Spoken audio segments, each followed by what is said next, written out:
Assalamualaikum warahmatullahi wabarakatuh. Terima kasih kepada Ibu Mulia Tiara Fauzia selaku dosen pengampu pada mata kuliah Bahasa Indonesia yang telah memberikan kami kesempatan untuk mempresentasikan hasil dari diskusi kami. Perkenalkan, nama saya Nasya Tahira dengan NIM 111240101 selaku moderator yang akan memandu jalannya presentasi kali ini. Kami dari kelompok 7 akan mempresentasikan hasil dari diskusi kami mengenai jenis-jenis karya tulis ilmiah. Dan di sini saya tidak sendiri, saya ditemani oleh rekan-rekan saya sebagai berikut.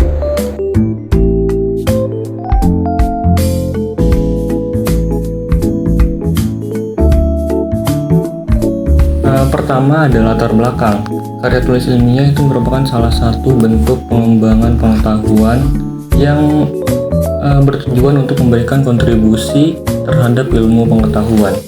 Penulisan karya ini melibatkan analisis mendalam berdasarkan data yang valid dan teruji, serta dirancang untuk menjawab permasalahan tertentu. Dalam era modern, karya tulis ilmiah itu menjadi sarana penting untuk mendorong inovasi, memberikan solusi, serta meningkatkan pemahaman terhadap isu-isu yang relevan di masyarakat. Materi berikutnya yaitu tentang jenis karya ilmiah.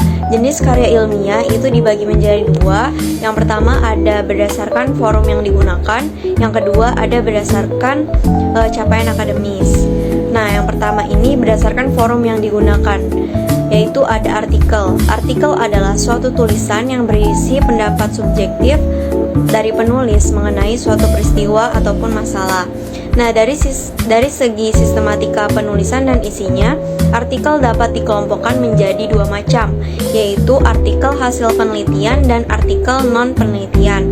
Nah, sistematika dari penulisan artikel itu sendiri yaitu ada judul, nama penulis, abstrak, kata kunci, pendahuluan, kerangka teori, pembahasan, penutup, dan yang terakhir ada daftar pustaka.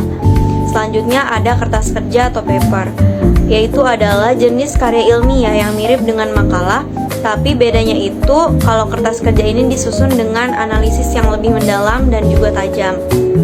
Nah, biasanya kertas kerja ini ditampilkan pada lokarya dan seminar sebagai acuan untuk tujuan tertentu.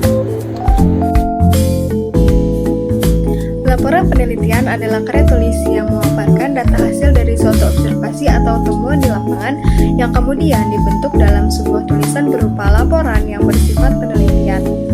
Dalam penulisan laporan penelitian, perlu diperhatikan kode etik penulisan karya ilmiah.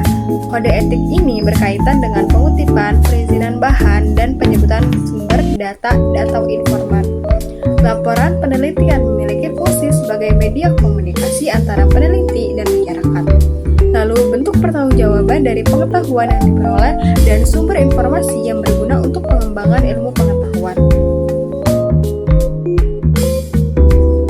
Selanjutnya yaitu buku ajar. Buku ajar adalah kumpulan tulisan mengenai teori, kaidah hukum, dan lain sebagainya mengenai disiplin suatu ilmu atau bidang tertentu yang dijadikan sebagai acuan mata pelajaran atau mata kuliah. Buku ajar dapat berbentuk buku teks, buku paket, buku materi, hingga buku panduan belajar. Di Indonesia, sistematika penulisan buku ajar diatur oleh Badan Standar Nasional Pendidikan. Buku ajar memiliki ciri-ciri sebagai berikut. Yang pertama yaitu disusun sesuai dengan rencana pembelajaran. Yang kedua, menggunakan bahasa baku. Yang ketiga, materinya sesuai dengan kurikulum yang berlaku. Yang keempat, format buku sesuai dengan ketentuan UNESCO. Yang kelima, mencantumkan TIU, TIK, dan kompetensi. Yang keenam, menyertakan pendapat atau mengutip hasil penelitian pakar. Dan yang terakhir yaitu diterbitkan oleh penerbit yang kredibel. Karya ilmiah berdasarkan capaian akademis. Yang pertama ada makalah, kedua tugas akhir, yang ketiga skripsi, keempat tesis, dan yang kelima disertasi. Makalah adalah jenis karya tulis yang menyajikan permasalahan berdasarkan topik tertentu yang ditentukan pembahasannya. Makalah biasanya ditulis untuk memenuhi kebutuhan seperti tugas mata kuliah. Tujuan penulisan makalah yang pertama membantu berpikir secara kritis dan analitis. Yang kedua itu mengembangkan keterampilan menulis secara sistematis dan ilmiah. Dan yang ketiga itu membahas dan menyelesaikan masalah melalui pendekatan ilmiah.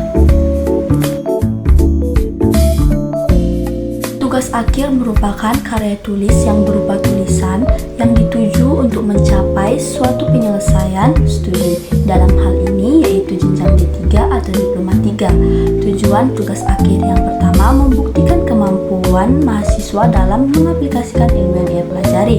Yang kedua itu melatih keterampilan analisis, penelitian, dan penyelesaian masalah. Skripsi merupakan karya tulis berupa tulisan yang ditujukan untuk mencapai suatu penyelesaian studi dalam strata 1 atau S1. Tujuan skripsi melatih kemampuan mahasiswa dalam melakukan penelitian yang sistematis. Yang kedua, meningkatkan keterampilan analisis dan juga penulisan ilmiah. Tesis adalah karya tulis ilmiah mahasiswa untuk menyelesaikan jenjang studi S2 atau pasca sarjana. Karya tulis ini sifatnya lebih mendalam dibandingkan dengan skripsi. Tesis mengungkapkan pengetahuan baru yang diperoleh dari penelitian sendiri. Selanjutnya yaitu disertasi. Disertasi adalah karya tulis ilmiah yang merupakan tugas akhir mahasiswa. Disertasi merupakan bukti kemampuan mahasiswa dalam melakukan penelitian, menemukan penemuan baru, dan memberikan kontribusi terhadap perkembangan ilmu pengetahuan. Karya tulis ini ditulis oleh mahasiswa untuk meraih gelar doktor atau S3. Disertasi memiliki beberapa karakteristik, diantaranya yang pertama, bersifat empiris dan dapat dibuktikan kebenarannya. Yang kedua, berisi temuan orisinal, analisis yang terperinci, dan data dan fakta yang sah. Yang ketiga, menunjukkan kemampuan mahasiswa dalam menentukan masalah, mengumpulkan data, menganalisis, dan membuat kesimpulan. Yang keempat, menunjukkan kemampuan mahasiswa dalam berpikir dan menulis secara kritis. Yang kelima, menunjukkan kemampuan mahasiswa untuk mempertahankan temuan orisinilnya dari sanggahan penguji. Jadi kesimpulannya, karya tulis ilmiah itu merupakan media penting dalam dunia akademik dan profesional untuk menyampaikan informasi berbasis data yang valid, pengembangan ilmu pengetahuan, serta memberikan kontribusi terhadap pemecahan masalah.